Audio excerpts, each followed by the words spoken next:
देश जिस स्थिति में पहुंचना चाहिए उस स्थिति में पहुंच सकता है।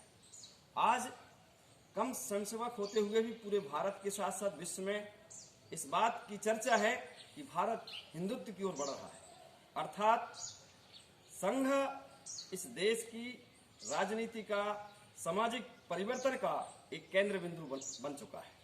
उसके पीछे इस देश के हजारों स्वयंसेवकों ने 1925 में डॉक्टर हेडगेवार जी ने संघ की स्थापना की थी और उनका जो जीवन था उस जीवन को 100 वर्ष होने वाले हैं।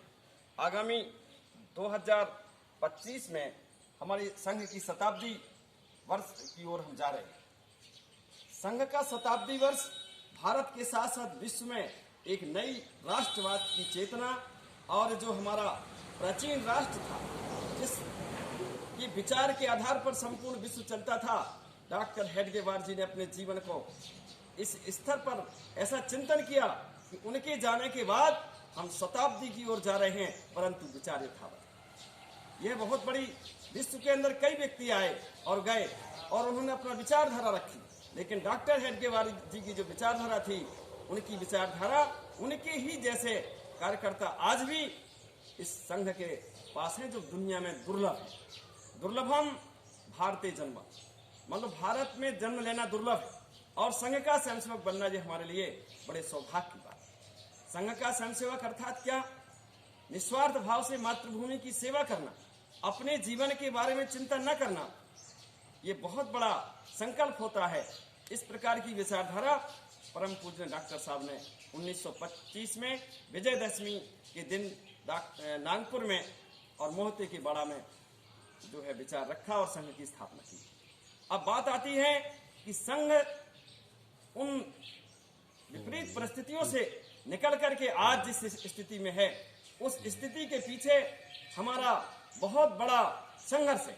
संघ का जो संघर्ष है, अगर हम संघ का ही संघर्ष लिख दें, राष्ट्रवाद की शक्ति एक तरफ खड़ी थी और राजनीतिक शक्ति एक तरफ खड़ी थी।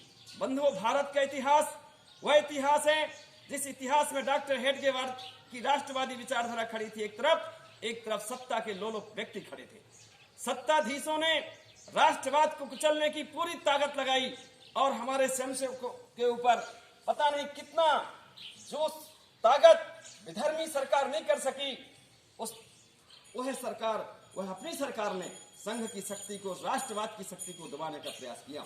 जितनी ताकत से संघ को दबाया गया, 1948 की भयावह स्थिति को देख करके हमको लगता है कि वास्तव में दुनिया की अगर गुरुजी जैसा व्यक्तित्व उस समय नहीं होता तो विश्व की कोई भी ऐसी महान शक्ति नहीं थी जो बच सकती थी। श्री गुरुजी का, डॉक्टर हेडगेवार जी की विचारधारा को आगे बढ़ाने के लिए परम पूज्य गुरुजी की जो शक्ति थी, उनका जो चिंतन मनन था, उस चिंतन मनन को अगर हम देखें, आज उसको रखें, तो वास्तव में बड़ा आश्चर्य लगता है। साधन शक्ति संपन्न नेहरू जी के आदेश के आधार पर स्वयंसेवकों के ऊपर और लाठीचार्ज, गोलियां चलाने की स्थिति थी। गुरुजी का आदेश था, सहो, प्रतिकार मत करो। कल तक हम विदेशियों से लड़ते थे, आज अपने ही बंधुओं के बीच हमको खून खराबा नहीं करना। इस प्रकार का अनुशासन विश्व के किसी भी देश के और इतिहास में नहीं मिलता है। जैसा प्रत्यक्ष उदाहरण संघ ने सहा और सहने के बाद सारे स्वयंसेवकों ने कहा कि अब संघ पर प्रतिबंध हट गया, हम तो जाएंगे और हम राजनीतिक क्षेत्र में जाएंगे, हम देखेंगे कि कितनी ताकत है इन सत्ताधीशों में, हम इनको बदल के रखेंगे। परंतु गुरुजी ने कहा नहीं, मैंने संकल्प किया था डॉक्टर हेडगेवार जी के विचारों के तहत और मैं नागपुर जाऊंगा, पुनः अपनी विचारधारा को जीवित करूंगा। और जैसे ही गुरुजी जेल से निकलते हैं, संपूर्ण देश के अंदर जो स्वागत होता है, जनता ने जो सहयोग दिया, उसको देख करके लगता है कि वास्तव में एक नव राष्ट्र का उदय हुआ। उस समय लोगों ने लिखा, कई प्रिंट मीडिया पेपरों में छपा कि भारत के क्षितिज पर और गुरुजी का अभ्युदय हुआ। डॉक्टर हेडगेवार जी की विचारधारा को और श्री गुरुजी ने एक राष्ट्रवाद के रूप में और उदय होता हुआ इस देश का बहुत बड़ा सितारा था बन हुआ। गुरुजी डॉक्टर हेडगेवार जी की जो विचारधारा थी, उसको गुरुजी ने 1948 में और बचाया। और किन परिस्थितियों में बचाया, ये हमारे लिए बड़ा सब स्वयंसेवकों के चिंतन का विषय है कि संघ किन परिस्थितियों से आज तक में खड़ा है। आज विश्व की जो परिस्थिति है और भारत का जो मान और सम्मान बढ़ा है, उसमें संघ के स्वयंसेवकों की ही भूमिका है। हम देखते हैं आज सीमा पर दुनिया के अंदर जितने भी आतताई शक्ति हैं एक हो गई हैं और भारत की जो शक्ति बढ़ रही है इसके सामने नतमस्तक हो रहे हैं।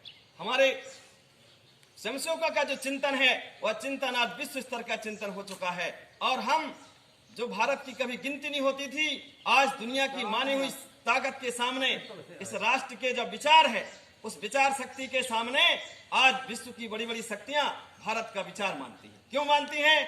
क्योंकि हमारा जो निर्णय है, हमारी जो ताकत है, हमारा जो विचार है वह विचार श्रेष्ठतम विचार है। इस विचार की जो है अभिव्यक्त विचार की मान्यता आज भारत के साथ साथ विश्व स्तर पर हो गई है। जब हम 1% हैं आबादी के अनुपात में, हम 1% स्वयंसेवक हैं और 1% स्वयंसेवकों ने भारत के साथ साथ संपूर्ण विश्व में हिंदुत्व का डंका बज रहा है। जिस दिन हमारी संख्या 10% स्वयंसेवक हो जाएंगे उस दिन हम भारत के साथ साथ दुनिया का इतिहास, राष्ट्रवाद और सही दिशा में विश्व को ले जाने की ताकत रखते हैं। बंधुओं, आज हमने देखा कोरोना जैसी महामारी में चाइना जैसे देश के लोगों ने संपूर्ण विश्व को खत्म करने की योजना बना डाली। ये आतताई शक्ति इस प्रकार विश्व को खत्म करने की योजना थी और एक तरफ हमारे स्वयंसेवक, हमारा चिंतन था कि हम विश्व को आगे, हम सुधरेंगे, युग सुधरेगा, हिंदू जगेगा, विश्व जगेगा और वसुधैव कुटुंबकम अर्थात संपूर्ण पृथ्वी हमारा परिवार है। ये विचारधारा भारत की विचारधारा है दुनिया को सुखी संपन्न करने की, और एक तरफ वो विचारधारा है कि हम आगे बढ़ेंगे साधन संपन्न पर, जैविक हथियारों के द्वारा, पता नहीं कितनी दुष्प्रवृत्ति के द्वारा मानव जाति को नष्ट कर दो, इन सारे संसाधनों पर हम कब्जा कर लेंगे। इस प्रकार की योजना अभी चल रही है और उसके हम शिकार हो रहे हैं, जिसके कारण हमारी लाखों करोड़ों की संपत्ति भारत के साथ साथ संपूर्ण विश्व की संपत्ति नष्ट हो रही है, जनहानि हो रही है। अर्थात ये कौन सी ताकत है जिस ताकत ने संपूर्ण विश्व के अंदर इस प्रकार की दुराचारी प्रवृत्ति और इस प्रकार की आधुनिक जैविक हथियारों के द्वारा, नई नई महामारियों के द्वारा विश्व के अंदर एक नया भूचाल आ गया है। कोरोना जैसी महामारी से निपटने का हमारा सभी स्वयंसेवकों का संकल्प होना चाहिए, क्योंकि राक्षसी प्रवृत्तियां शुरू से आई और जब जब आतताई शक्तियां आई उसे निपटने का संकल्प भारत के व्यक्तियों ने किया है। और आज संघ के स्वयंसेवक उन सभी आतताई शक्तियों से निपटने के लिए संघर्ष है तैयार है, क्योंकि डॉक्टर हेडगेवार जी की जो विचारधारा है, इस विचारधारा ने ऐसे व्यक्तियों का निर्माण किया, तेरा वैभव अमर रहे मां, हम दिन चार रहे न रहे। हे मातृभूमि, तू प्रगति करे, भारत आगे बढ़े और हम इसके लिए समाहित हो जाएं। तन समर्पित, मन समर्पित और यह जीवन समर्पित चाहता हूं मातृभूमि, तुझे कुछ और भी दूं। अर्थात शरीर दे दिया, तन समर्पित, मन भी समर्पित, और इसके बाद और क्या देने के लिए कुछ नहीं है। तो उन्होंने कहा कि जब हम समाप्त हो जाएंगे तो हमारा कोई स्मारक नहीं बनना चाहिए। कितना बड़ा त्याग, पूरा जीवन लगा दिया, धन लगा दिया, सब कुछ लगा दिया अपनी सिद्धि के लिए। समाप्त होने के बाद ये कह दिया कि अब हमारा कोई स्मारक नहीं होना चाहिए। इस प्रकार की विचारधारा इस देश के अंदर आज भी स्वयंसेवकों में यथावत है। हमारा कोई फोटो नहीं छपेगा, कोई बातचीत नहीं होगी, हम सब देश के लिए चुपचाप काम करेंगे। हम हिमालय से गले और देश के लिए जी रहे हैं। राष्ट्र शक्ति एक समय वो था जब मुट्ठी भर विदेशियों ने इस राष्ट्र को परास्त कर दिया था और जनता कहती थी जो दिल्ली की गद्दी पर वो भगवान है, अर्थात सम्राट ही ईश्वर ही भगवान है, दिल्ली सोरो जगदीश सोरो, ऐसी मानसिकता लोगों की थी। इस मानसिकता से समाज को आगे बढ़ाया और समाज को आगे बढ़ाने का काम हमारे देश के लोगों ने किया। शिवाजी महाराज ने उस संघर्ष को, उस मानसिकता को समाप्त किया और मुगलों की सत्ता को चुनौती देकर के हिंदुत्व की रक्षा की और हिंदुत्व जो है आगे बढ़ा। उसके साथ साथ वर्तमान में आजादी के बाद पुनः हम देखते हैं बड़े सौभाग्यशाली हैं। 1988-89 में जब हम 18 साल के थे, युवा अवस्था थी, उस समय नारे लगाते थे कि आगामी अयोध्या में ये जाना है, अयोध्या बुलाती है, निकल पड़े साधु सन्यासी आश्रम कुंज गुफाओं से, जागो हिंदू लड़ना होगा अब विपरीत हवाओं से। अर्थात साधु सन्यासी तैयार हो गए अयोध्या में मंदिर बनाने के लिए और वो संघर्ष चलता रहा। कितना संघर्ष किया, आज वह सुखी का दिन था, बड़ा सौभाग्य का दिन था कि 5 अगस्त को और भव्य मंदिर का वो हो गया, शिलान्यास हो गया।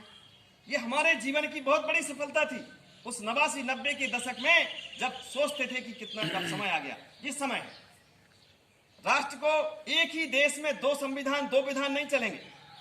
श्यामा प्रसाद जी मुखर्जी हमारे संघ के समसेवक थे, उन्होंने कहा कि एक देश में 2 प्रकार का कानून नहीं चलेगा, और इस प्रकार की उन्होंने विचार रखी। जम्मू कश्मीर में उनकी हत्या हो गई। दीनदयाल जी उपाध्याय जी की मुगलसराय में हत्या हो गई। स्टेशन पर हमारे बहुत बड़े प्रचारक थे और पता नहीं क्या हुआ, और कांग्रेसियों ने मिलकर के ट्रेन में ही काट के फेंक दिया। कितने कार्यकर्ताओं की बलि चढ़ा दी गई। इसका इतिहास लिखना लगे तो जितना एक देश का इतिहास होता उतना संघ का संघर्ष का इतिहास है। उतना ही राजनीतिक सत्ता ने हमारे स्वयंसेवकों का कत्लेआम किया।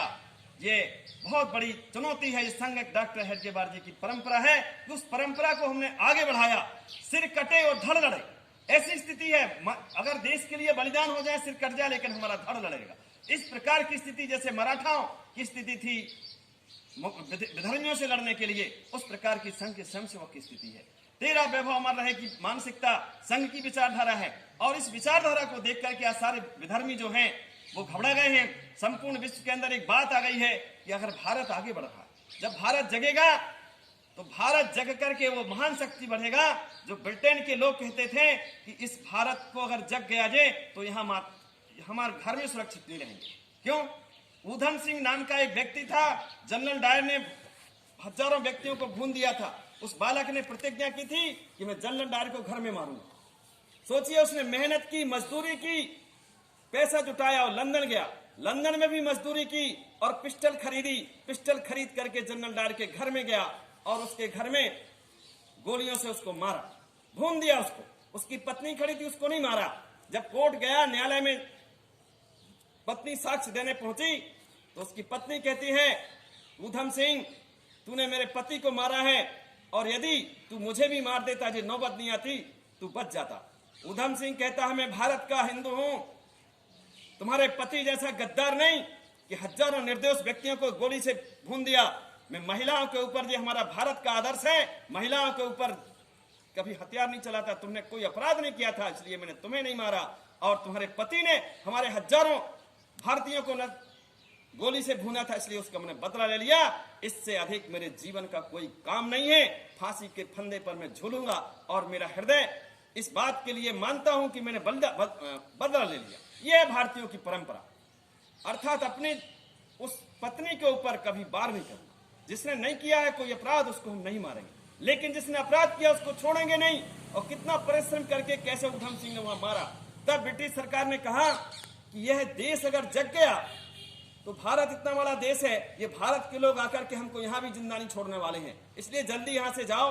और ये उन्हें मान चुके थे कि भारत की शक्ति जिस दिन खड़ी हो जाएगी उसके सामने हम नहीं टिकेंगे। आज भी अगर भारत के जो संसाधन है और भारत की जो जनता है, भारत का जो विचार है, दिमाग है, उसके अनुसार इस देश जिस दिन राष्ट्र खड़ा हो जाएगा, इसके सामने दुनिया की ना अमेरिका टिकेगा ना रूस टिकेगा। विश्व की महान शक्ति के रूप में भारत का अभ्युदय हो गया। 1911 में भारत का भाग्योदय हो जाएगा, हमारे परम पूज्य सरसंघ चालक सुदर्शन जी ने कहा था। उस समय हम लोगों ने कहा था कि 2011 के बाद क्या होने वाला है ऐसा। और जैसे 2014 आया तो 2000 उन्होंने जो 9, 10 और 11 में कहा था कि भाग्योदय हो जाएगा, तो 9, 10 की जो उनकी भविष्यवाणी थी, बात थी सुदर्शन जी की, वो 11 के बाद भारत का भाग्योदय होगा। तो 2014 से भारत का भाग्योदय हो गया। हम देख रहे हैं कि भारत का नाम विश्व पटल पर आ गया। क्योंकि समय अधिक हो गया है, अब समय न लेते हुए, जब तक लक्ष्य न पूरा होगा तब तक पग की गति न रुकेगी। आज कहे चाहे जो दुनिया, कल को झुके बिना न रहेगी।